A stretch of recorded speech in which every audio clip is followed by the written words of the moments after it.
Nokia, Samsung, Huawei, Tesla, Myanmar General, Motorola. Nokia, Samsung, Huawei, Tesla, Myanmar General, Motorola. J'appelle, oh les deux, nous avons peur des vos révolutions.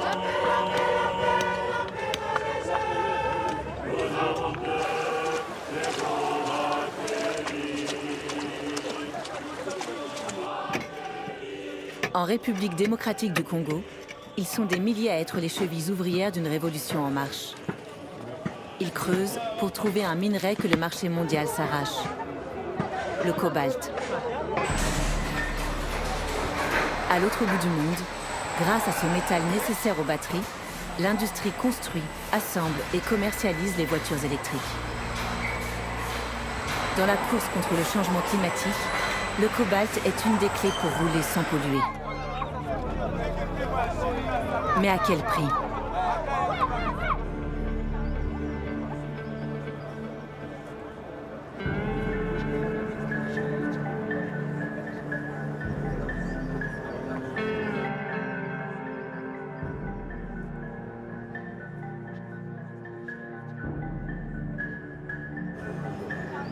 L'industrie automobile bascule dans une nouvelle ère.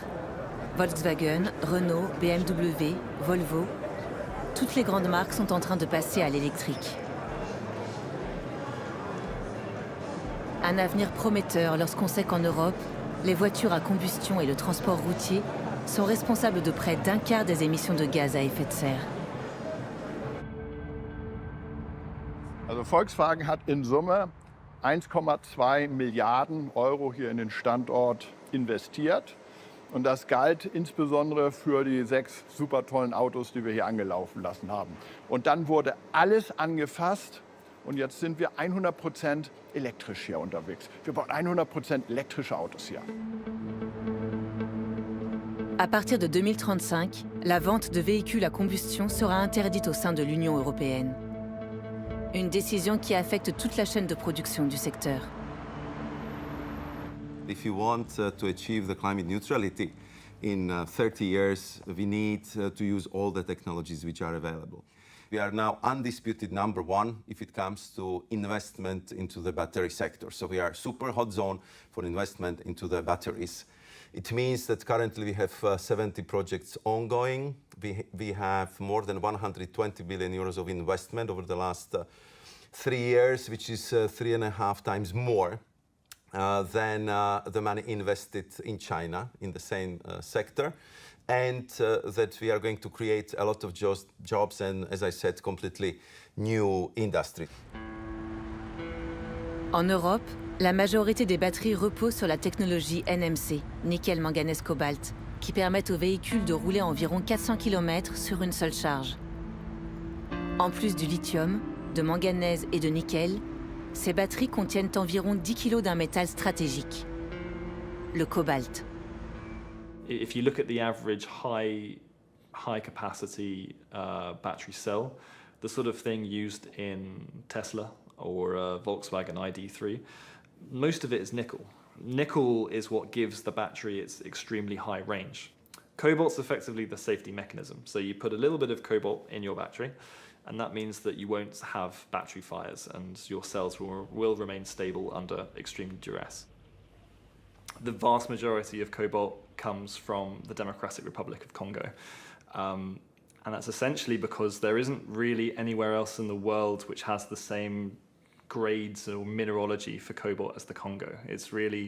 There isn't really any other country in the world which can claim to have the same quality of deposits, quality of reserves. It's almost like the Saudi Arabia of cobalt.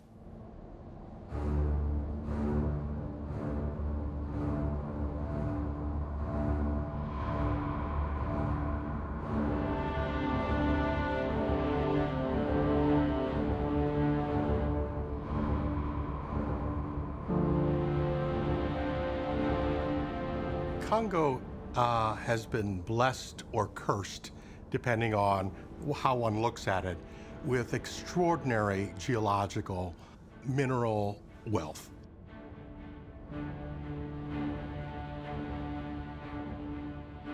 And it's always been strategic, whether it was in the 19th century, rubber, or the middle of the 20th century, uranium, or more recently, the question of strategic critical minerals for the agenda that the international community has adopted, the consensus that we need to move to carbon neutral emissions in the world requires electric vehicles, it requires renewable energy, all of which require strategic minerals coming out of the Congo. First and foremost, one could say, would be cobalt. Kolwezi, capitale mondiale du cobalt. Nous sommes au cœur de la Copper Belt, la ceinture de cuivre qui court sous le Congo et la Zambie voisine. Un paysage sculpté par un siècle d'exploitation minière. C'est ici, dans la province du Lualaba et du Haut-Katanga, que se trouvent la plupart des gisements de cuivre et de cobalt. Des entreprises étrangères exploitent ces immenses richesses. Sur les 19 mines industrielles de cuivre et de cobalt, 15 sont détenues par des sociétés chinoises.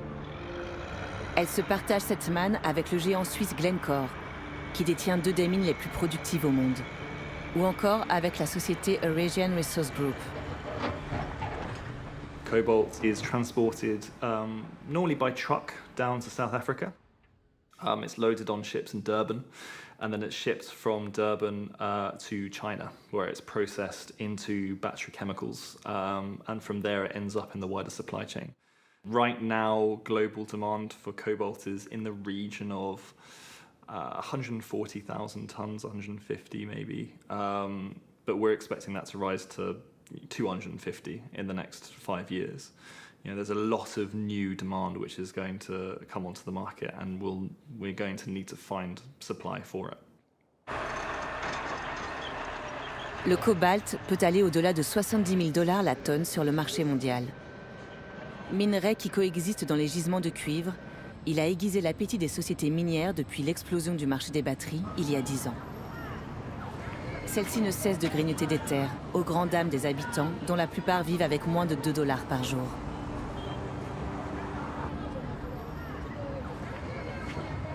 Nous, les populations qui vivons à côté de l'exploitation minière, je crois que vous avez circulé la ville de Kolwezi, vous avez vu qu'il n'y a pas d'école, il n'y a pas des hôpitaux, il n'y a pas de routes, et les gens n'ont pas accès à l'eau potable, et ceux qui ont accès à l'eau, ce n'est pas l'eau potable, ce sont de l'eau, c'est de l'eau où on déverse les acides. Et même la nature a fait que certains villages ont leurs cours d'eau, mais ce sont des cours d'eau déjà pollués. Donc l'activité minière est en train plutôt d'appauvrir la population plutôt que d'améliorer les conditions de vie des populations. Donatien Kambola est avocat et défenseur des droits humains. Il enquête sans relâche sur les impacts de l'explosion du marché des batteries sur la population. Là, ce sont les installations de la Sicomine, mais vous voyez déjà l'impact parce que de l'autre côté, vous voyez les engins, ce sont les camions qui sont en train de décharger, je les appelle les déchets parce que ce sont les stériles de la mine. Ainsi, ils constituent les montagnes. Il y a 5 ans, ces montagnes-là n'existaient pas. Et pendant la saison sèche comme ça, c'est-à-dire c'est de la poussière qui va quitter ces rejets-là vers de ces côtés. Et quand vous regardez les plantes qui sont autour de nous, c'est vraiment une couche de poussière, une certaine couche de poussière. Ouais. Dans cette zone ici, les gens ne cultivent presque plus. Est-ce que vous pensez que ça doit être lié aux poussières qui sont émises à partir des remblais qui sont là? Il y a la poussière, mais il y a aussi l'eau, la qualité de l'eau de la rivière en face de nous. Il y a là tout, est-ce qu'il y a là tout, mais il y a si du tout. Il y a la biche tout bien couru vite. Il y a la biche tout quoi la biche loin. Ça ça mioko il inafaa déjà 3 ans. 3 ans mais hakuna kitu. Hakuna kitu. Tunaweza kuona kama matona ukitosha kama kuko nani. Hiyo mno. Hiyo kidogo hii. 3 ans. 3 ans. Ipesha kwa ya mnene. Sasa Mungu naishi je? Kama mioko Mungu narima ni unaleta. Sasa tuko naishi tunakata hii fedha manyoki. Tulipeleka kwa soko. ndio tunauza tena chakula ingine ndio tunakula sio. Est-ce que Sikomina anayo mambo? Anayuaka. Maya anaanza kutuma maya shiriti tena maya. Anaanza kuleta tu pole mama tena shimwangake siku naisha bila shanjilo. Bakufelo. Mena mnalomba nini kusikomini? Si hatuna cha kusema, bako kusema Sikomini ndio napasi kwanza asema wale bantu wako naishi je hapa mjini pale. Na mnaleta mwenye si wale bantu wako naishi tu je. Si population aleta. Mie mnaniwa niko dona niko nesha kwa wako kuyenge. Hata kama mnanikatala sema amonake clear. Mitapenda kusema hivi. Depuis turanza kwa kuyenge kule tunendaka tuikalake hapana. Je kwa ba chef bale banakuya banakuaka Kolwezi banonaka ke tunawapeleka kwa mabiro mbalimbali. Muima shiku dossier turilamusha iko mikono ya conseiller wa gouverneur. Sinon njo pale mimi naishia tutaendelea kuitana ku telefone na chefu. Quand une exploitation minière commence, ça signifie que les gens vont perdre leurs espaces pour les champs, il y a les villages qui vont être pollués, il y a un autre mode de vie qui va commencer par rapport à leur mode de vie habituel. Les gens qui allaient en brousse pour chercher un peu de chenilles, des insectes, ils ne vont plus les avoir parce que les insectes vont fuir. Les gens qui allaient pêcher dans une rivière, ils ne vont plus aller parce qu'il suffit que l'eau de la rivière soit en contact avec les déchets miniers pour que les poissons, s'ils ne fuient pas, les poissons carrément disparaissent de la rivière. Et ce genre de conséquences devraient être compensées par une politique clair de la responsabilité sociétale dans le cadre de l'activité minière. Mais là-dessus, je crois que je l'ai déjà dit sans me répéter, que c'est là que l'État congolais est absent, c'est là que les entreprises minières, y compris les consommateurs finaux du cobalt, n'ont pas assez d'attention. Les mines industrielles du Lualaba et du Haut-Katanga produisent 80% du cobalt congolais. Les 20% restants proviennent des mines artisanales. Sous les bâches oranges, des creuseurs travaillent au fond des puits et de tunnels de plusieurs dizaines de mètres de profondeur. Donatien Bila est l'un de ces creuseurs artisanaux. Comme lui, ils sont 150 000 dans la région, venus des 4 coins du pays pour fuir la misère et arracher leur part du gâteau minier.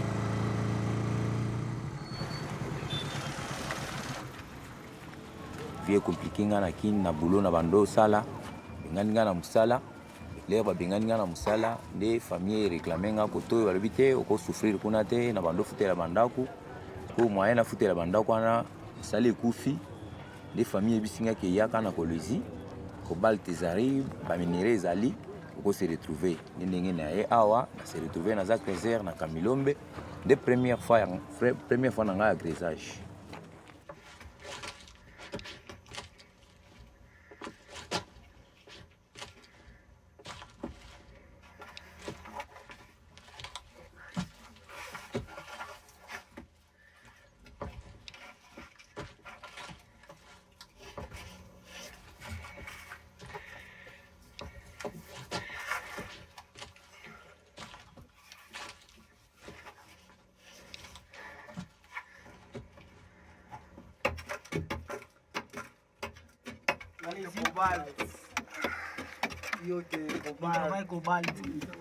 Tu peux prendre quelque chose, tu le montres avec le doigt.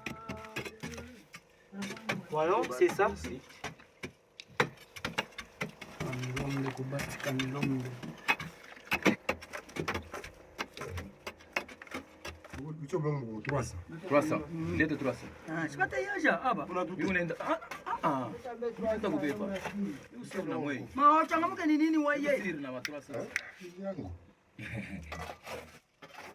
Les âges artisanales, les arts au quotidien, les bolos, zokata, la barre de mine.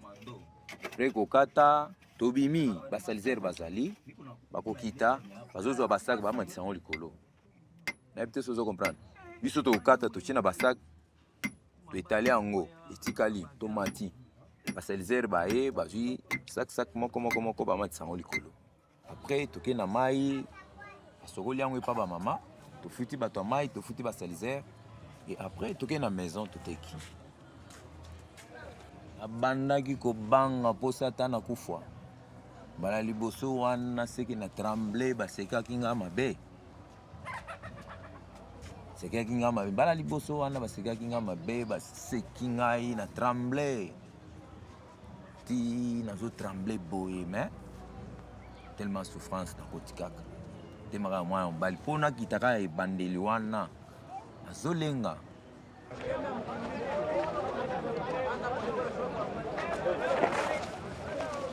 Des creuseurs meurent dans des éboulements et des inondations de galeries.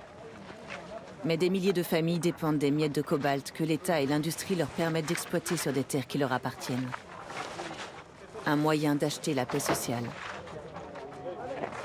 Depuis 20 ans, le gouvernement tente d'organiser ce secteur en zone d'exploitation légale.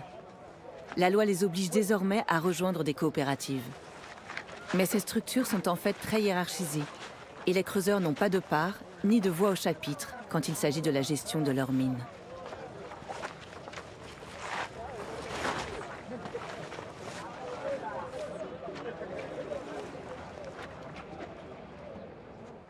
Artisanal mining is a really important thing to track because it's probably the only source of swing supply in the cobalt market. It's the only source of cobalt supply which can go up or down depending on prices. The vast majority of cobalt mined today is either a byproduct of copper or a byproduct of nickel. And if you own a massive copper cobalt mine, for example, the vast majority of your money is made on the copper. So if the price of cobalt suddenly shoots up, you're not going to increase your production rates because you care only about the copper. It's great that the price of cobalt's going up and it increases your cobalt value, but you're not going to increase supply to meet that additional demand. You can't because it's a byproduct. The one exception to that, more or less, is artisanal mining.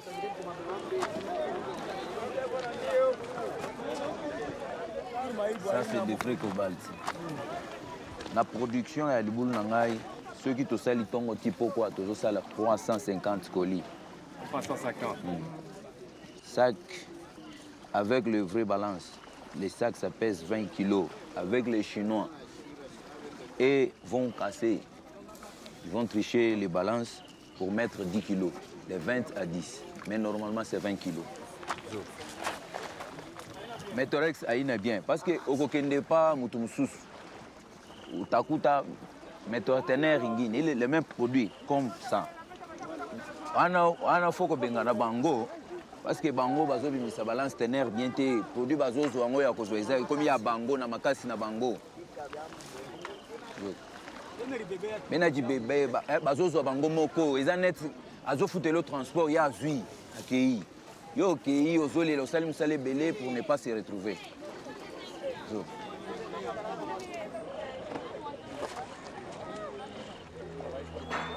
Dans les comptoirs d'achat, les creuseurs vendent principalement à des acheteurs chinois, des entrepreneurs indépendants qui se sont rués vers le Congo.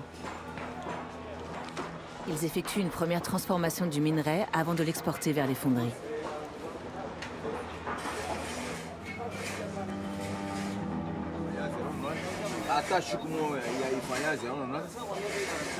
Si batoche va prélever, ou bien viens, va réchantonner. Va réchantonner le produit à Yatoshaka 0, non? Il fanya 0, non? Il fanya 0, non? Il t'a fait 0, non? Il produit. Wacho, combien des années nous avons vu André? Tous se retrouver Kati. Angara il est cajou na tuminga combien de jours? Pika tu machine, yabana pa moya. We pika wewe kumuntu mkubwa. Mambo tu ya mkini shitengele. Pika papa moya tu. Shitengele moseni. Machine boy tu papa moya. Bashina wanafanya. Ye, tala nan libulu dépenses oyo sali. En tant que chef d'équipe, vous savez combien de dépenses? Vous savez la dépense belé. Oh, dépenses à salitaire. Ça dépense. Ya masaka mai tout. Vous savez la dépense nyonso. Après Nasuka, on se retrouver avec les Chinois. Attends. Il est bien.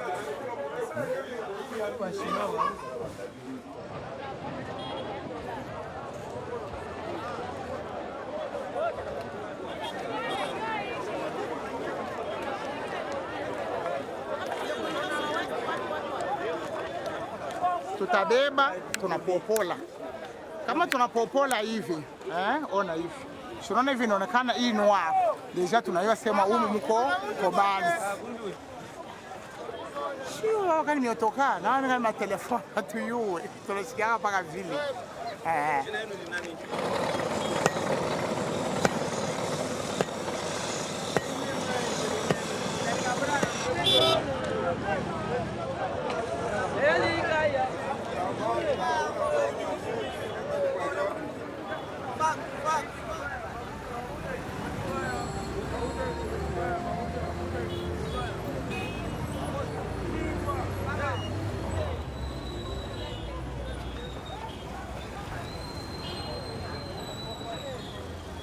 This was my first trip to Kolwezi.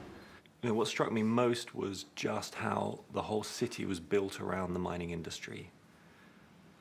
Around and on top of these minerals. And just this very, very, very strong feeling that the people living there should be benefiting from this extraordinary wealth, which is generating prosperity for Chinese companies, European companies, American companies, but they're suffering. They're not the ones benefiting from this. This particularly came home in some parts of the city where homes are being demolished to make way for the expansion of industrial mines. It comes home in the parts of the city where people are digging down into the basements of their houses or underground to access the cobalt or the copper. It's extremely dysfunctional. Amnesty International has had a program on corporate accountability and the role that companies play in human rights abuses around the world for about 15 years now. And we had done previous projects in the DRC looking at the mining industry, but primarily focused on the big industrial mines. Reading about this, doing some basic research about this revealed to me and obviously it's not a secret for anyone in the DRC, but that the artisanal mining sector was becoming increasingly large, particularly when it came to cobalt. The creuseurs, the diggers, were risking their lives and their health to dig this metal out. They were also not receiving, probably very few were receiving a fair price for their labor. They were being exploited financially. We found that children as young as 7 or 8 were also involved in this industry. No family wants their children to work. No child, no 7-year-old wants to be spending all day entering illegally into the compound and spend all day picking up stones from the ground at risk of being beaten or robbed. No one wants to do that. They're doing that because they're forced by the circumstances.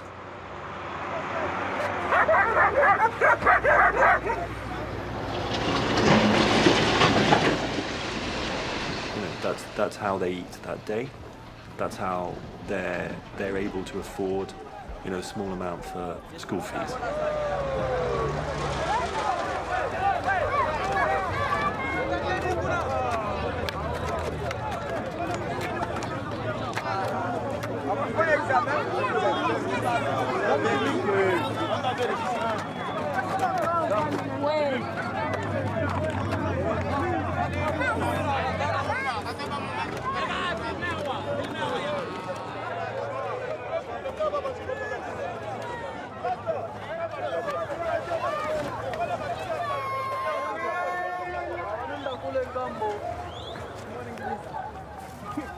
The main findings of the report were that as much as 20% of the world's cobalt was coming from artisanal mines in the DRC. We wanted to know where this cobalt went. Who was buying this? Which companies, which tech companies, the mobile phone manufacturers and the laptop manufacturers were using this cobalt in their batteries? And what were they doing to understand this supply chain and understand these conditions? The response we got to this report, drawing the links to,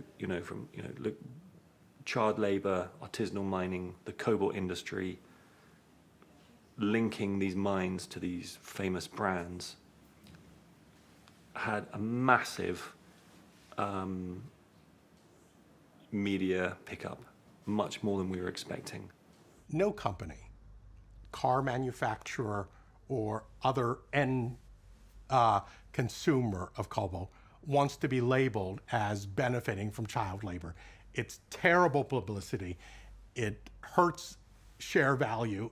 If it is wrong, and consumers don't like it. So it's bad for business. Even if you are ethically atrophied and don't care about ethics, if you're only self-interested, you should still be against it because it's bad for business. I remember when the world really started paying attention to artisanal mining. It was in 2016 with the publication of the Amnesty reports. And we had clients who would get in touch with us and they would say, we want non-DRC cobalts. We don't want to source any of our cobalt from the DRC. Le travail des enfants n'est pas le seul problème des constructeurs automobiles. Leur passage à l'électrique leur a fait découvrir leur immense dépendance au cobalt congolais et aux cellules de batterie qui le contiennent, essentiellement fabriquées en Asie. Pour développer une filière batterie, l'Europe met alors en place en 2017 un grand projet industriel.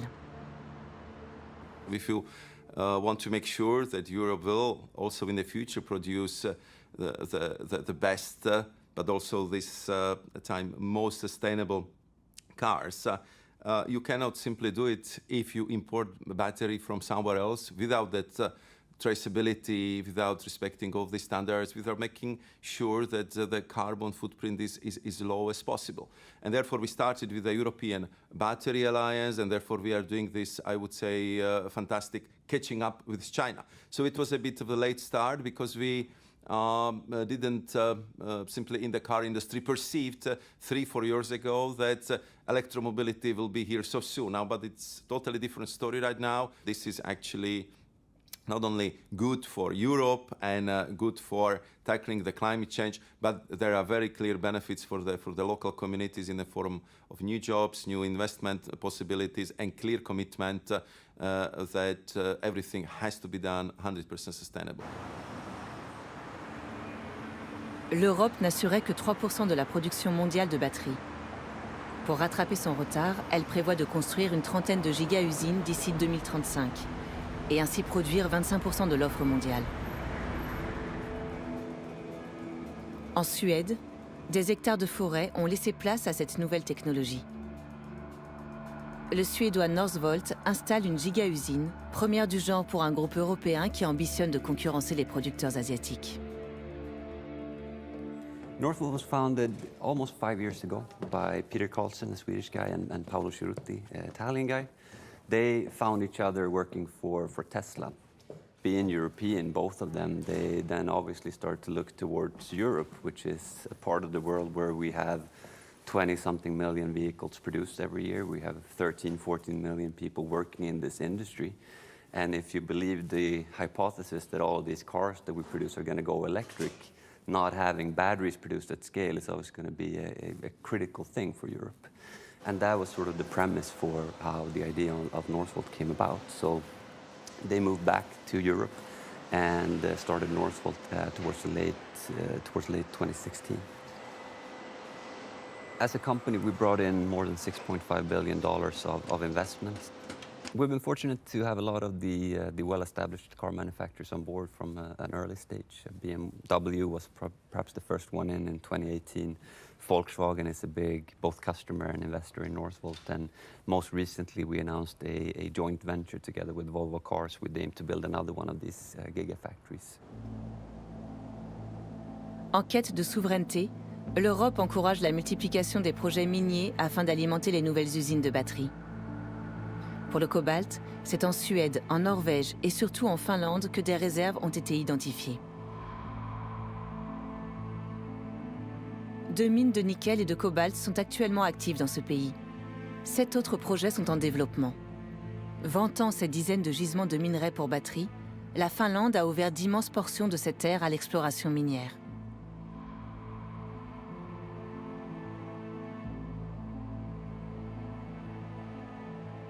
We have just started mine development process in Kuusamo.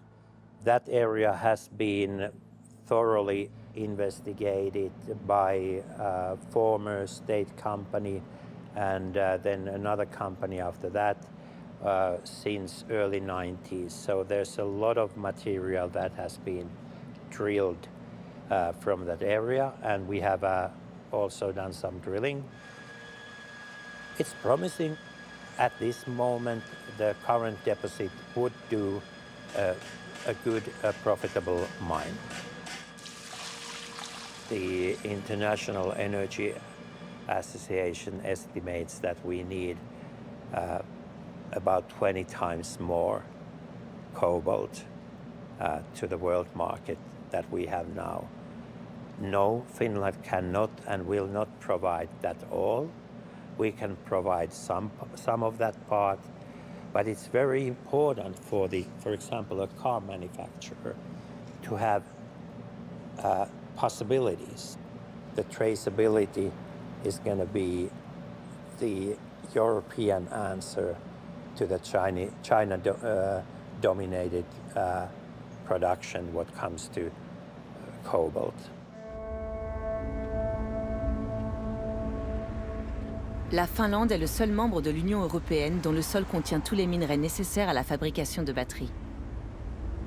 À 300 km du cercle polaire, la société Terrafame a relancé la production de l'ancienne mine de Sotkamo, fermée en 2012 après une fuite d'eau toxique dans les lacs et les rivières de la région. C'est l'État finlandais qui pilote Terrafame aux côtés de Trafigura, un trader de matières premières condamné pour pollution en Afrique. La société finlandaise fournit par ailleurs Renault en nickel pour les batteries de ses véhicules électriques.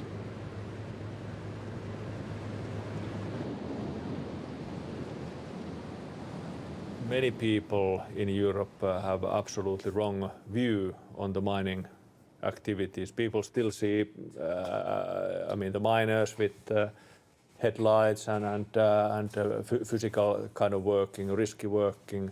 But of course, the modern mining is this is not the picture.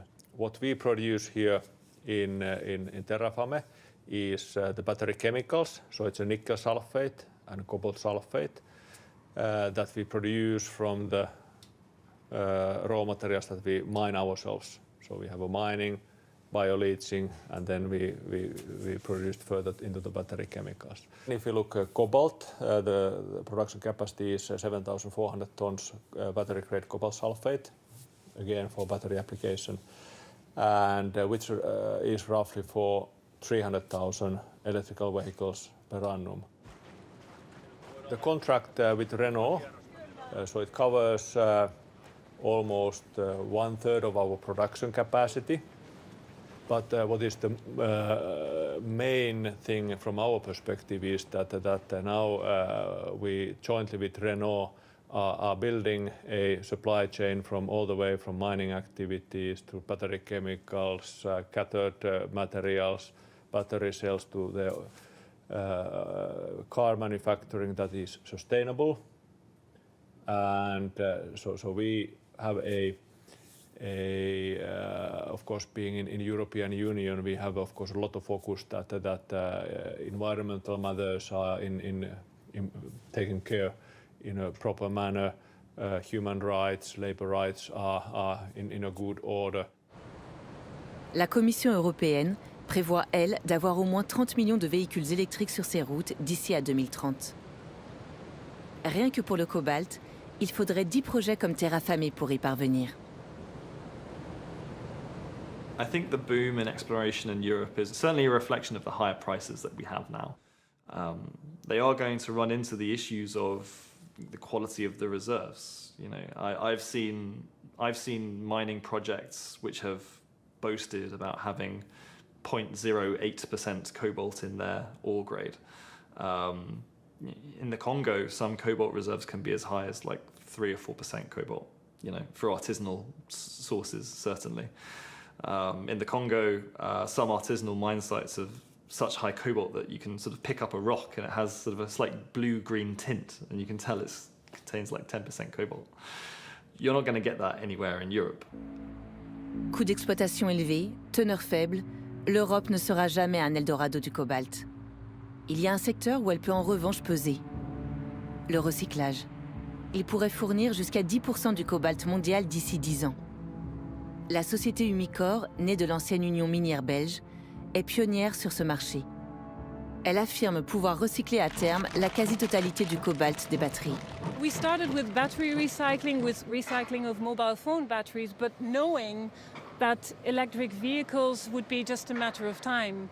Because indeed the circularity, the complementarity of mining on the one hand, which you still need today, but it would be a waste to not recycle products like cobalt and be less dependent on mining, for example. Yeah, well, recycling is a hugely important market to investigate for battery metals because they're endlessly recyclable. It becomes a huge source of supply within your within your supply forecast, especially in the long term. When we build 10-year, 20-year forecasts for cobalt and nickel and lithium, it becomes extremely important to understand the circularity of those supply chains. Firstly, because obviously it's a huge amount of material that's going to be coming back into the supply chain. But secondly, because it changes where the supply comes from. Dès 2035, les batteries de toutes les voitures électriques en vente dans l'Union européenne devraient contenir au moins 20% de cobalt recyclé. Volkswagen a lancé une usine spécialement dédiée, tandis que les futurs poids lourds européens de la production de batteries comme Verkor en France ou Northvolt en Suède ont intégré cette donne dès le lancement de leur giga-usine. These raw materials that we need for battery metals, they are recyclable by nature, and you can recycle them over and over again. So it's really about mining them once and then using them forever. And that is the fundamental difference in this change here. And obviously, given at the speed we're growing this market currently, it's going to take a few decades. It's going to take a while to get to a point where you have a set market, you know, one car in, one car out type of market. But once you get there, you could obviously have a very circular feed of raw materials. So in 10 years, for example, the first generation of electric vehicles in Europe comes off the road and everyone starts scrapping them and buying new vehicles. That cobalt those batteries will be recycled in Europe and they'll be fed into the European supply chain, which means that over time, because of that recycling loop, countries and regions will have a reduced dependence on African minerals.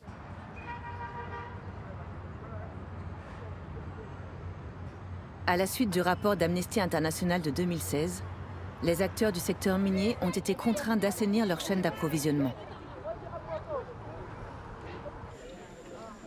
Lors d'un forum spécial à Kolwezi en 2019, l'Organisation de coopération et de développement économique, l'OCDE, a réuni les entreprises minières pour les aider à mieux tracer leur cobalt.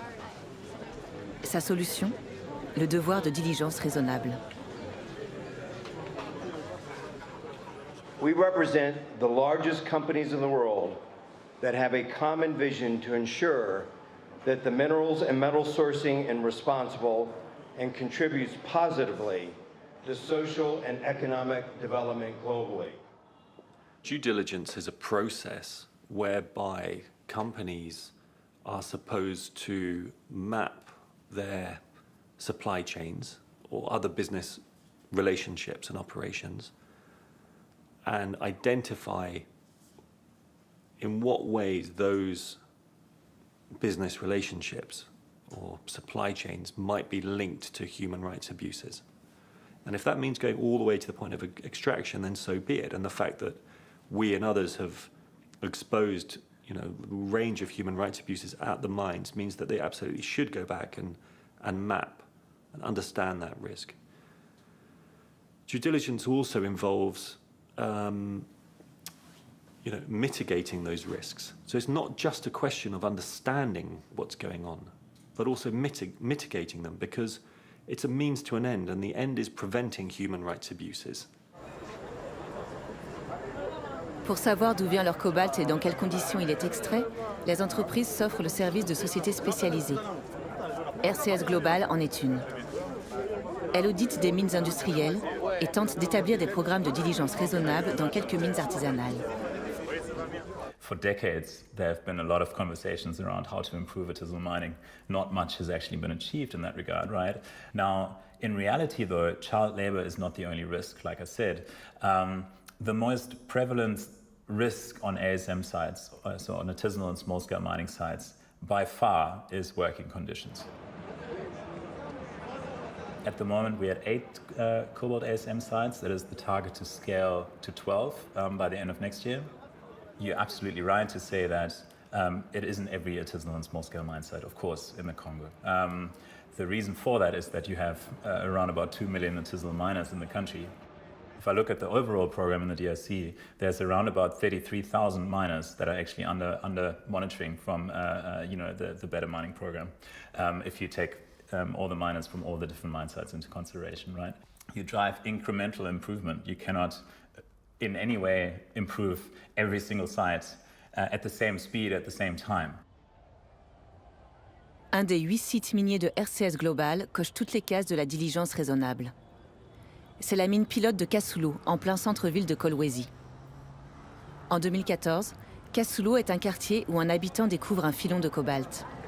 15 000 creuseurs s'y précipitent.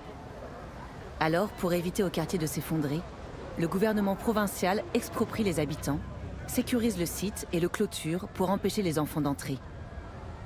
Il cède l'exploitation du site à l'entreprise Wayou Cobalt, qui finance en contrepartie la délocalisation des Kolweziens.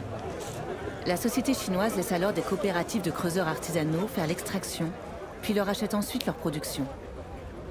Elle demande à RCS Global d'effectuer la diligence raisonnable sur le site. Une bonne manière pour Wayou Cobalt de redorer son blason. La société avait en effet été épinglée par Amnesty pour avoir acheté du cobalt issu du travail des enfants. À Kassoulou, les creuseurs ne risquent plus leur vie désormais, mais restent à la merci de leurs acheteurs chinois qui fixent le prix d'achat de leurs biens.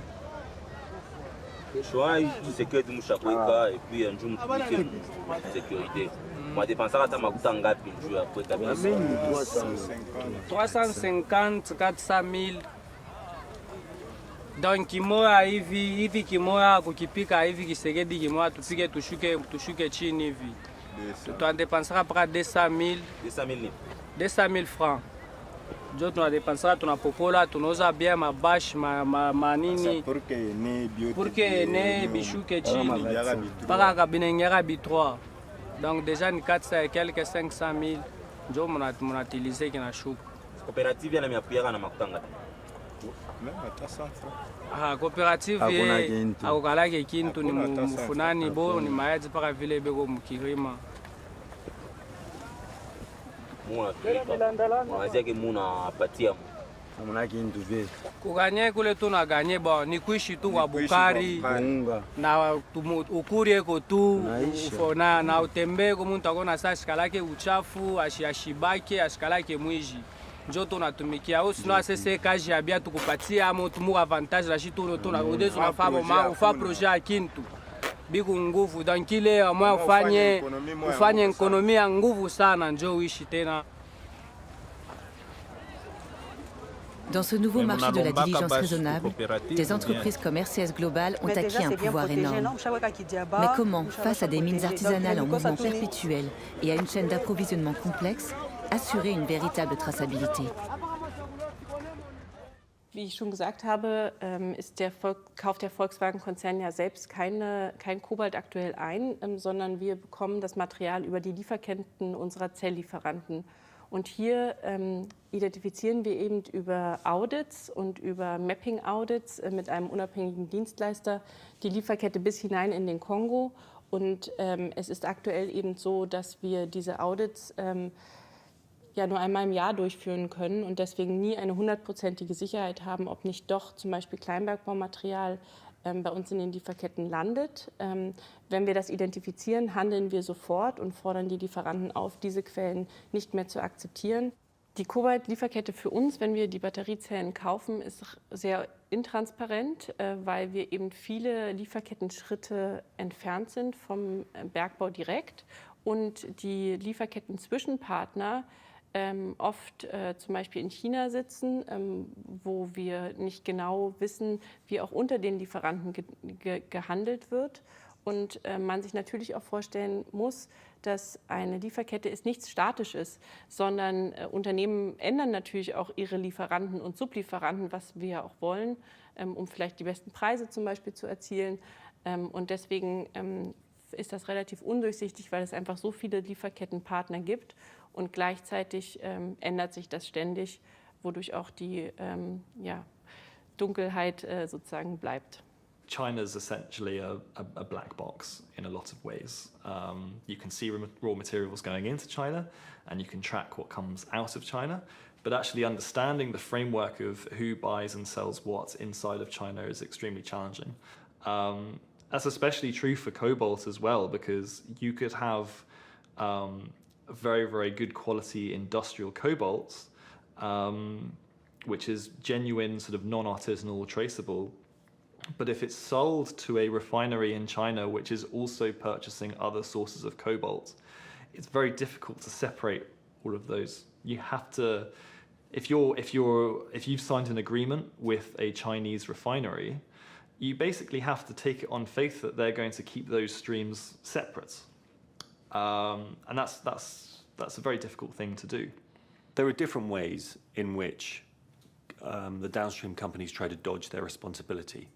One of those is to hire consultants, expensive consultants, who basically conduct the due diligence themselves, do the reporting, and they're almost at arm's length from the company itself. The other thing that companies do is join industry schemes. So they join up with all the other companies in their sector, and they create a body which does the due diligence for them, or promotes a set of standards which they all sign up to. And then it's just a paper exercise. They can all say, yes, we agree with these standards, we've signed up to these standards. But it doesn't necessarily lead to the change we want to see on the ground. And that's why there is a role for organizations like Amnesty International, but particularly a role for organizations like Donaz in Kolwezi, because you need the voices and the expertise of lawyers and activists and scientists and community members themselves and miners in the DRC understanding what's going on and exposing what's going on, because we've got to see that change there. It's no good just having a fancy report on a website. Le travail des enfants a accaparé l'attention, à juste titre. Il en reste encore des milliers sur les sites artisanaux du Lualaba. Mais de nombreuses ONG estiment que ce phénomène a occulté d'autres problèmes, provoqués par les mines industrielles, que le devoir de diligence peine à contrecarrer. Les déplacements forcés de population sans compensation correcte, la pollution et enfin la corruption.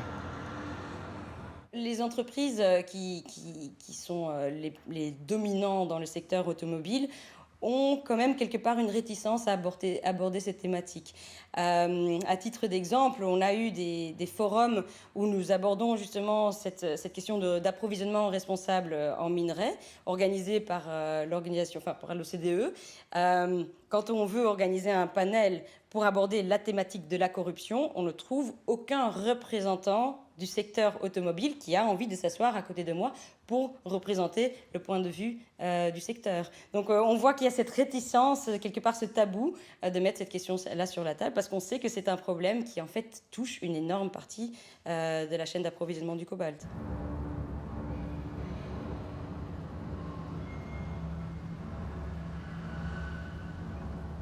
Le pillage des ressources minières congolaises ne date pas d'hier. Durant plus de 60 ans, la Belgique coloniale en a tiré une richesse immense. Après l'indépendance du Congo en 1960, une nouvelle forme de prédation s'installe. Le dictateur Mobutu et ses proches ont puisé des milliards dans les coffres de la Gécamine, l'entreprise minière d'État. Lorsque Laurent Désiré Kabila renverse Mobutu en 1997, le pays en faillite replonge dans la guerre. Après son assassinat, c'est son fils Joseph Kabila qui lui succède. Il rétablit la paix et relance le secteur minier pour remplir les caisses de l'État. Mais la Gécamine est en ruine. En 2002, on a constaté tous que la Gécamine était tombée en faillite, comme d'ailleurs l'État congolais était tombé aussi en faillite, sur les plans économiques et sur d'autres plans. Et la Banque mondiale a initié ou a conseillé à l'État congolais de faire des réformes parce qu'on a dit, vous avez les minéraux, mais vous n'avez pas les moyens de rendre les secteurs fiables. Il faut vous ouvrir aux multinationales. Ce qui était une bonne pratique pour nous parce que ça permettait quand même d'une manière à l'État congolais d'être présent dans l'activité minière, mais aussi de tirer des dividendes dans des projets miniers. Les opérateurs miniers qui sont venus, donc les multinationales qui sont venus au Congo, c'est Glencore, c'est Surface Quantum, c'est tous les grands qui sont venus ici. Ils ne sont pas venus pour le développement des populations. Ils sont venus pour faire les affaires. Alors, pour comprendre le secteur du cobalt aujourd'hui, il faut remonter en arrière, il faut regarder comment les entreprises qui sont là aujourd'hui, comment elles ont acquis les concessions minières, notamment les concessions de cobalt. Et là, ce qu'on voit, c'est qu'il y a eu un rôle vraiment déterminant, crucial, d'un homme d'affaires israélien qui s'appelle Dan Gertler, qui en fait a joué un peu le rôle d'intermédiaire entre les multinationales qui cherchaient ces concessions riches en cuivre et en cobalt, d'une part, et de l'autre côté, les politiciens congolais qui avaient quelque part le pouvoir de décision sur l'octroi de ces concessions. Donc, qu'est-ce qui s'est passé dans beaucoup de cas ? La multinationale qui arrive, ça peut être Glencore, ça peut être le groupe Kazakh Eurasian Resource Group. Ils veulent obtenir ces concessions. Ces concessions appartiennent à l'entreprise de l'État, la Gécamine. Mais plutôt que de faire un contrat direct avec l'entreprise de l'État, et plutôt que de faire, par exemple, un appel d'offres qui permettrait de sélectionner le meilleur investisseur et d'obtenir le meilleur contrat, qu'est-ce qui s'est passé ? L'entreprise de l'État a plutôt fait des contrats, ce qu'on appelle de gré à gré, donc des contrats directement avec cet homme d'affaires israélien très connecté à Joseph Kabila, très proche à l'ex-président de la RDC, et a vendu ses concessions à très bas prix. Dès sa prise de pouvoir en 2001, Joseph Kabila fait de Dan Gertler son homme de confiance. Arrivé au Congo avec de l'argent frais, à un moment où le pays en manquait cruellement, Gertler devient le sésame des entreprises occidentales pour accéder à Kabila. En 2007, le leader mondial de négoce de matières premières Glencore fait appel à lui afin d'acquérir les meilleurs gisements. Ils deviennent coactionnaires de Mutanda Mining, la plus grande mine de cobalt du monde. Glencore va aussi avancer des millions de dollars à Gertler en échange de son intervention auprès de Kinshasa pour un autre contrat minier. Une fois révélée dans la presse, cette transaction attire l'attention des autorités américaines. Elle soupçonne l'homme d'affaires d'avoir corrompu le régime Kabila dans de nombreux projets, dont certains impliquent même un fonds d'investissement américain. Au total, les ONG estiment que l'État congolais aurait perdu plus de 1 milliard de dollars dans ces transactions. Les ennuis commencent alors pour Gertler.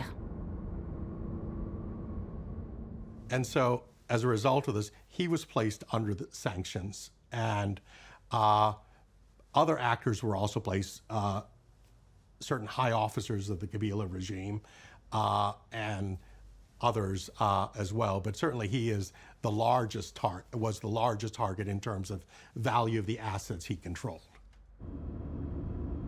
Pour revenir dans le jeu congolais, les États-Unis visent Dan Gertler afin de pousser Kabila vers la sortie. Ils poursuivent également Glencore, qui fait aussi l'objet d'une enquête au Royaume-Uni et en Suisse. En 2022, Glencore a annoncé provisionner 1,5 milliard de dollars pour régler ses affaires avec la justice. Comment se positionnent alors des industriels comme Umicore qui s'approvisionnent en cobalt auprès du géant suisse? If there is a conviction, we would need to assess what is happening. We will do our own assessment as well. If a judge finds that a party is guilty, we will look into it and then make our decision, of course. Yeah, based on the legal outcome. Pour nous, c'est assez décevant parce que c'est comme si vous dites une entreprise qui exploite le minerai ou qui achète du minerai artisanal qui a été fait avec le travail d'enfants sur le site, que vous dites oui, mais en fait l'entreprise n'a pas été condamnée pour avoir utilisé des enfants et donc il n'y a pas de problème. Vous voyez un peu. Donc c'est un peu dans cette situation que pour le travail d'enfants dans les mines, on n'utiliserait jamais cet argument, ils n'ont pas été condamnés et donc il n'y a pas de problème. Apparemment pour la corruption, tant qu'on n'est pas condamné, il n'y a pas de problème. It is clear to us that corruption is not a victimless crime. And so often that's how it's portrayed. It is money passing hands between middlemen and corrupt elite officials. But of course, at the end of that chain are frequently ordinary citizens who suffer quite dramatically as a result of the corruption. And the corruption around the metal coal mine was no exception. La mine de métal-colle est constituée par des rejets miniers de Kolwezi entassés sur des kilomètres lors de l'exploitation coloniale belge. Ils sont en fait un des sites les plus juteux de la Copper Belt. Au début des années 2000, la société canadienne First Quantum en obtient les droits d'exploitation. C'est l'affaire du siècle. Ces résidus contiendraient encore 300 000 tonnes de cobalt. Cela fait du cobalt pour une valeur de 20 milliards de dollars. Mais soudainement, le régime Kabila retire la licence minière à First Quantum. We now know from court documents and court records what happened. And what occurred is that the mining license had been stripped through the assistance of a company owned by Dan Gertler, who saw this as a very profitable mine. He held it for a short period of time and then flipped it to a large multinational mining company, then called Eurasian Natural Resources Corporation, today called Eurasian Resources Group, or ERG. And that company owns the mine today, but we know through court records it was a mine that was corrupted away by Dan Gertler, bribing Congolese officials, including Congolese judges, in order to obtain the mining permit. Et donc, du jour au lendemain, en fait, les employés qui étaient là, plusieurs centaines d'employés qui étaient là en train de construire ce site et construire, en fait, voilà, le nouveau centre de traitement des rejets de Kolwezi, tout à coup, ils perdent leur emploi. Le groupe kazakh Eurasian Resource Group, via sa filiale Metalcoal, finit la construction de l'usine et exploite le site. Malgré les engagements de Metalcoal, les 700 employés licenciés par First Quantum ne seront ni réembauchés ni indemnisés. Mais c'est du sable ici, Papa Jeannot. Ce n'est pas du sable, c'est le rejet. C'est le rejet des minéraux. Oui, oui, c'est du minerai. Oui, ça brille. Hein? Waouh.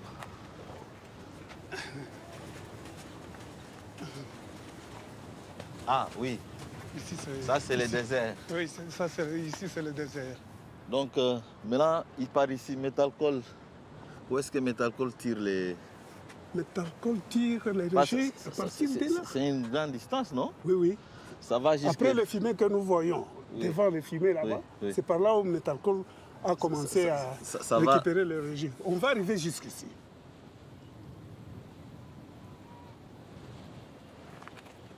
Les projets comme le projet de Metalcoal, c'est un projet qui n'est pas assez éthique pour nous. Voilà pourquoi nous avons voulu faire un recours judiciaire.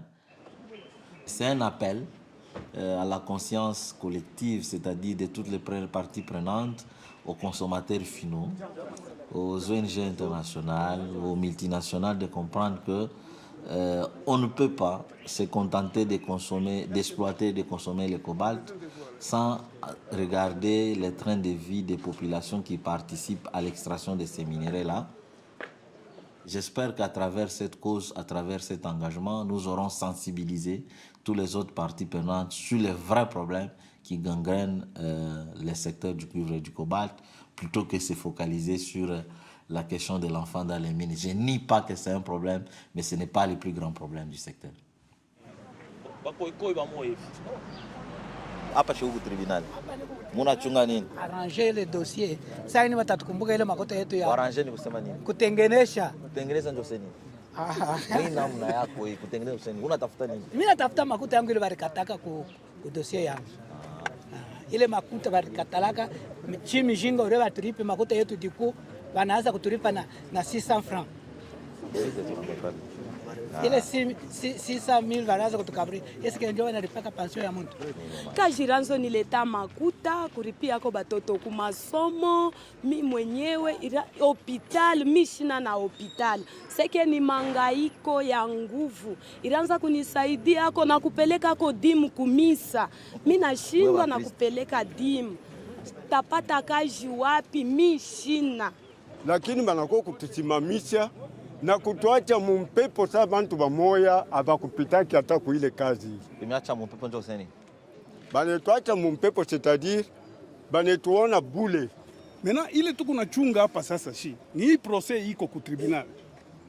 Hii procès ndio tuko na chunga, twende nayo tufike nayo kumwisho juu entreprise reconnaître ile défaut litufanya itupatie fedha. Moi je sais que ce qu'on est en train de produire là-bas, ça donne quelque chose pour s'enrichir. Mais nous qui avons construit cette usine-là, nous sommes des pauvres. C'est malheureux vraiment. Il faut cultiver les champs avec tes enfants. Et le moment de récolter, vous prenez les enfants des voisins et vous privez vos propres enfants. C'est ce qu'il y a eu à cette époque-là quand on travaillait. On avait accès aux soins médicaux. On gagnait les salaires pour payer, pour scolariser les enfants. Mais d'un coup, là, quand il y a eu arrêt des travaux, et ma fille a souffert.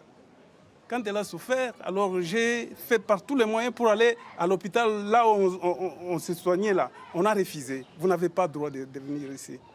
Alors en cours de route, elle a succombé. Et les garçons, même après une année. La fille, elle est là.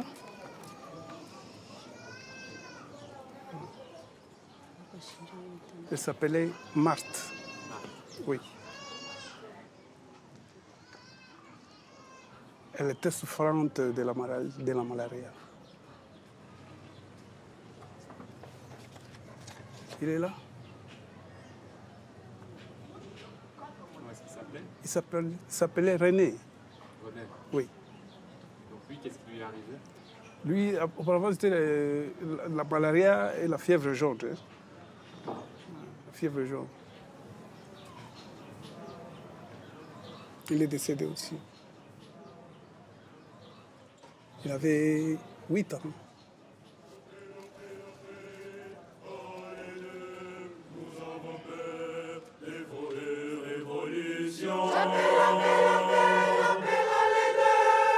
Nous avons peur de vos batteries. Bienvenue effectivement dans notre programme de la radio-télévision Manica. On va parler écosystème. Quel impact de l'extraction minière sur la population environnante. Et donc, on a reçu le professeur Banza, toxicologue et professeur à l'Université de Lubumbashi. Professeur, dites-nous d'abord à quoi consistait votre mission ici à Kolwezi. Nous avons commencé au départ par l'évaluation du niveau de contamination des écosystèmes des populations, c'est-à-dire quels sont les niveaux de contamination des cours d'eau, les niveaux de contamination des poissons qui sont consommés justement, et donc qui sont dans les cours d'eau qui sont contaminés et qui affectent aussi les consommateurs, les niveaux de contamination humaine à partir de la consommation des poissons, à partir de l'inhalation des poussières et à partir de la contamination de l'environnement dans lequel nous sommes en train de vivre. Le professeur Célestin Banza enquête depuis 15 ans aux côtés des ONG pour dénoncer l'impact environnemental et sanitaire de l'exploitation minière au Congo. Un domaine où les entreprises pollueuses appliquent une diligence raisonnable bien incomplète. Alors, c'est à partir d'ici que les acides ont coulé jusque là en bas, hein, vers la rivière Lule. Et la rivière Lule se jette dans le fleuve Congo au niveau du village 7. Et les gens qui vivent là à côté, ils vont vous dire que la nuit, hein, il y a l'odeur, ils sentent l'odeur de l'acide. Quelle est l'entreprise qui est à la base de ces désastres écologiques? C'est d'abord l'entreprise KCC qui appartient à Glencore. Comme vous pouvez voir, c'est pas loin. On voit les installations. Cette mousse ici, c'est la chaux. Hein? Quand ils voient que le bassin est plein, ils ouvrent cette canalisation. C'est ce qui cause le changement de la couleur d'eau, mais aussi de la mousse qui provient de la chaux qui sont en train de verser dans le bassin. quand ils mettent pour diminuer l'acidité et maintenir le pH au-dessus de 7. Mais je ne pense pas qu'ils aient résolu le problème parce que les métaux toxiques, l'acide persiste. On voyait l'aspect de l'eau et même les sols, les bouts de sédimentation. Donc c'est la couleur montre qu'il y a encore un problème très sérieux de pollution. Et donc le problème il est très très important. D'autant plus que cette rivière se déverse dans le fleuve Congo. C'est l'un des fleuves les plus importants de l'Afrique. Il alimente pratiquement une grande partie de notre pays. En tout cas, avec les autorités que nous avons, même ici au niveau de la province, quand vous leur parlez de ça, c'est même des fois quand nous demandons les audiences pour plaider la cause, pour vous recevoir, c'est un problème. Mais si c'est l'entreprise, on la reçoit sans problème. Pourquoi? Parce que l'entreprise va donner quelque chose. Et alors, pour que le gouvernement puisse financer ou soutenir les actions que les différentes ONGD font sur place, c'est très, très, très difficile. Sous la pression des ONG, Glencore a finalement reconnu les fuites d'acide sulfurique. Mais elle a démenti tout impact sur les étangs alentours. Paradoxalement, l'entreprise a commencé à indemniser des victimes et à entamer la réhabilitation des bassins piscicoles. Le professeur Banza et son équipe ont démontré en 2008 des taux de cobalt très élevés dans le sang et les urines des creuseurs de Kolwezi. Leur article publié par le prestigieux groupe Nature a montré des modifications de l'ADN des enfants exposés aux poussières de minerais. Un indice de risque élevé de cancer pour l'avenir. Aujourd'hui, il effectue des tests sur une centaine de creuseurs dans les puits. Ils sont exposés à du radon, un gaz radioactif et cancérigène émis depuis l'uranium présent dans la roche.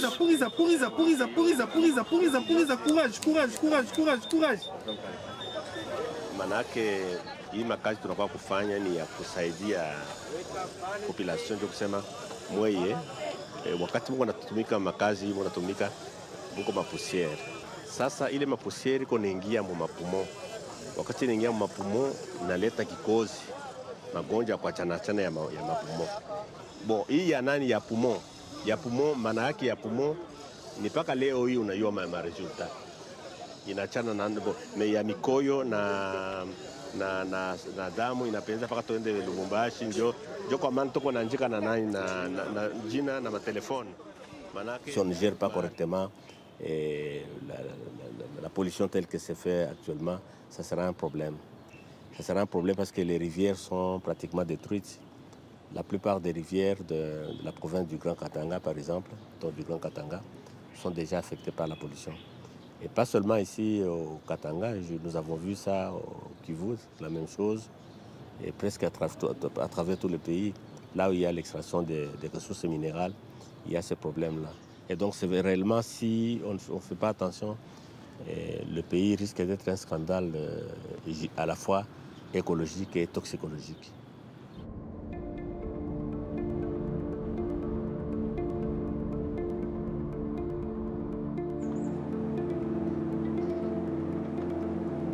Surnommée le pays des 1000 lacs, la Finlande n'est pas seulement le réservoir à minerais de l'Europe.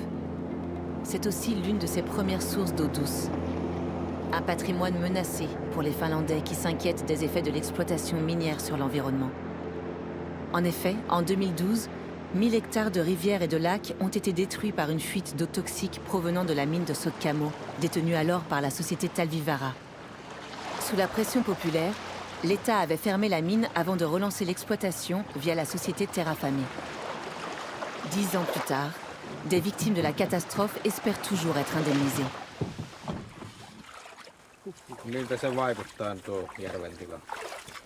En tiedä tämä kiltua mikä on. Niin. Kyllä tämä niin, toivottavasti ei ole yhtä kehnossa kunnossa kuin mitä oli Laakajärvi nyt. Niinkö? Sinne tuli piilevää taas. Joo. Muutaman vuoden jälkeen. 15 syksyllä oli tosi paha ja nyt rupesi koko ajan pahenemaan. Pakko oli verkot ottaa pois, kun ei kehtaa tyhjää työtä tehdä. Ne kuitenkin kallaa tulee. Hyvin vähän nyt tuli Laakajärvestä. Niinkö? Niin, ei se saalli tippu semmoiseksi, että ei enää saanut kuluja pois. Ja niin kuin Laakajärvikin silloin mainostivat Kainuun viimeinen erämaja. Niinpä, aina vaan. Ja kalalla kauhu hyvä maine. Niin. Ihan, se oli käytännössä niin kuin Laakajärvi oli mainoslause jo kalalla. Niinpä. Sitten kun se meni, että kukaan ei ottanut edes ilmankaan, niin se on kipsisakaalas vuoden jälkeen. Niin eikä siellä ollut niin kuin pyyntiäkään. Että kaipa ne nyt on suurin piirtein, kun siitä on nyt 3-4 vuotta tullut sitten taas kalastettua kovasti. Ja arveluttaa se aina myydä. Tukut on ostanut vuosikausia enää ammattilaisilta kallaa. Nyt sä oot joutunut vielä käräjöimäänkin sitten. No joo, en tiedä sitten, että joskus vissiin joulukuun alkupuolellakaan ne on nyt sitten Kainuun käräjäoikeudessa. Valmisteluistunto oli ja hallinto-oikeudessa on osa. Niin miltä se prosessi vaikuttaa? No en tiedä, pitkä on. Toivottavasti vain jaksaa elää, että maalin. Niin se on kyllä tosi ikävä. On joo, 10 vuotta vahingoista ja eihän. Niillä on semmoinen väsitystaistelu. No joo, se on aika kauhea, että siellä on konkurssipesällä Terrafamella näillä rikoksista tuomituilla kaikilla kalliit 2-3-henkiset asia-ajotiimit. Eikä? On. Everhetsit, HPP Partnersit, ihan näitä Suomen kalleimpia lakitoimistoja. Niin. Syyttelen, mutta kyllä tähän kohtalossa on vaikea tyytyä. No ymmärrän. Väärihän se on, tosi väärin. Teitä kohtaan.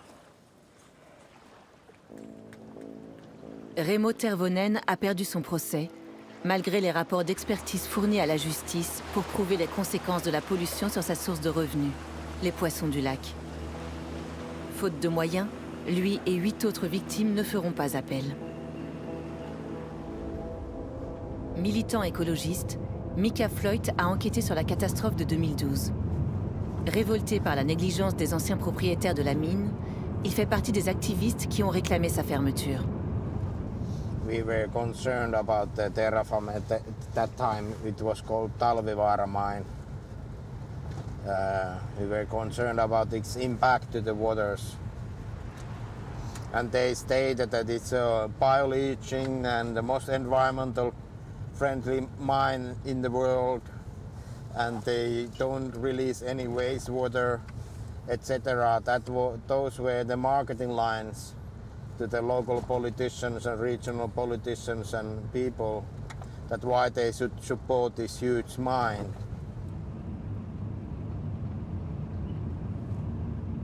The reason for Talvivaara bankruptcy, I guess, are many, and I think I'm not the right person to go that through in too deeply.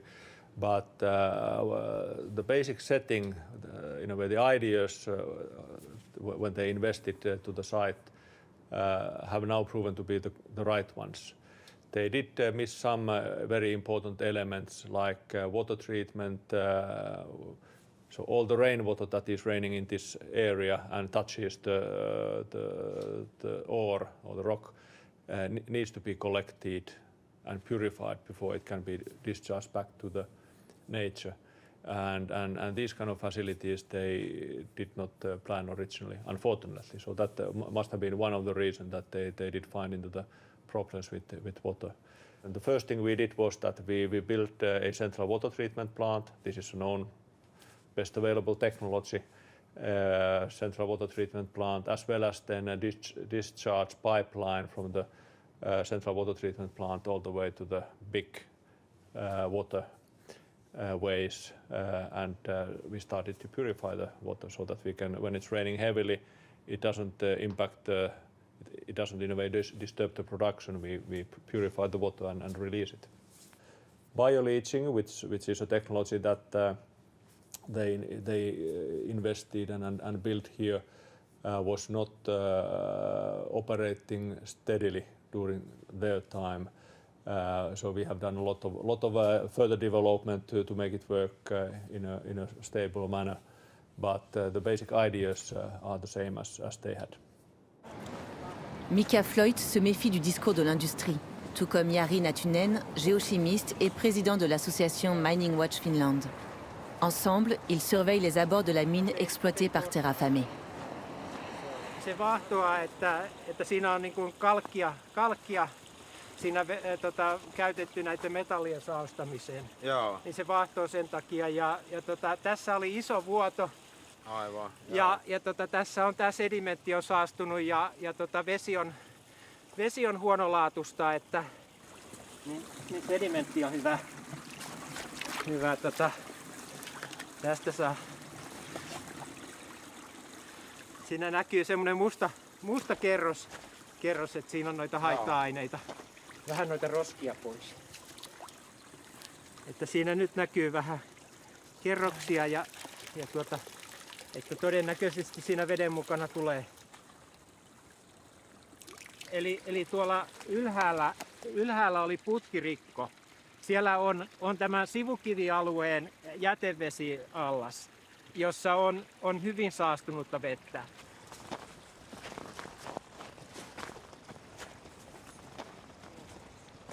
Et sitten ne sanoo, että se on humusaineita, mutta tässä purossa niin siinä on aina nikkeli yli ympäristölaatunormin.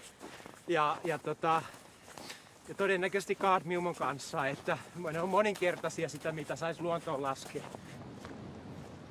La présence de métaux lourds est confirmée par des analyses officielles connues de Terrafame. La société reconnaît qu'une fuite a bien eu lieu en 2020, pollution qu'elle dit avoir résolue. Quant aux concentrations relevées aujourd'hui par Jari Natunen, Terrafame estime qu'elles sont d'origine naturelle. Le biochimiste reste sceptique. Un tuyau de traitement d'eau peut toujours céder et des déchets miniers peuvent encore se répandre dans le sol. Eli tässä on tämä kaivoksen suurin ongelma. Eli tämä jätekivi ja sivukivi. Ja sivukivessä on 9% rikkiä. Ja se rikki reagoi veden ja ilman kanssa. Että jos meillä on tonni sitä sivukiveä, niin sitä kohden, kun se reagoi veden ja ilman kanssa, syntyy 300 kiloa väkevää rikkihappoa.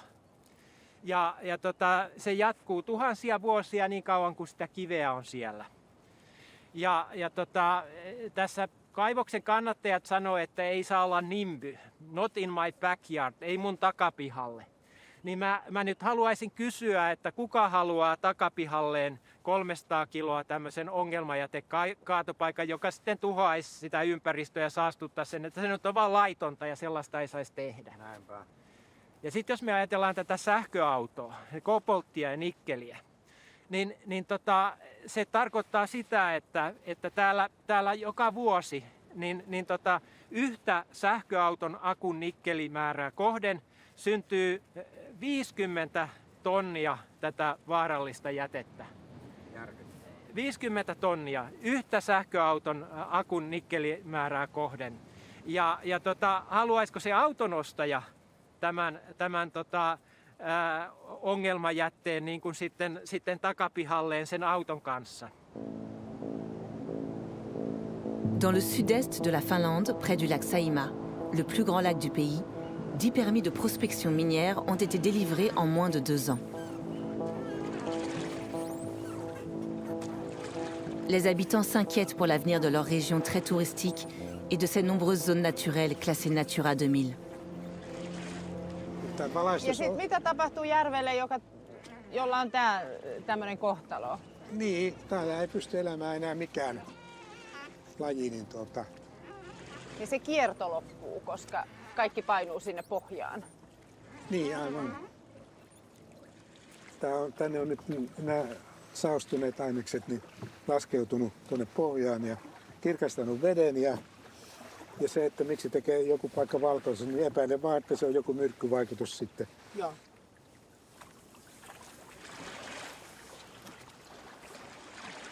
Basically what happens with lakes, the toxic waste falls to the bottom, takes the pH down and stops the natural circulation of the lake. So in the spring and in the autumn, where the water changes, that dies. And when that dies, then the whole lake dies. Missa Mink est devenue activiste à la suite de l'extension de l'activité minière autour du lac Saimaa. Elle garde le souvenir d'une ancienne pollution liée à l'exploitation d'une mine de cobalt dans les années 90. Une fuite d'eau toxique avait alors tué la vie de l'un des nombreux lacs de la région. I just don't believe that it's a solution that the Nordic countries, and especially Finland, then becomes the battery materials resource for the rest of EU, so that we can produce more electric cars and all of the widgets that we need to get rid of fossil fuels. So each mine destroys biodiversity. We have to face it. And then the other part is fresh water.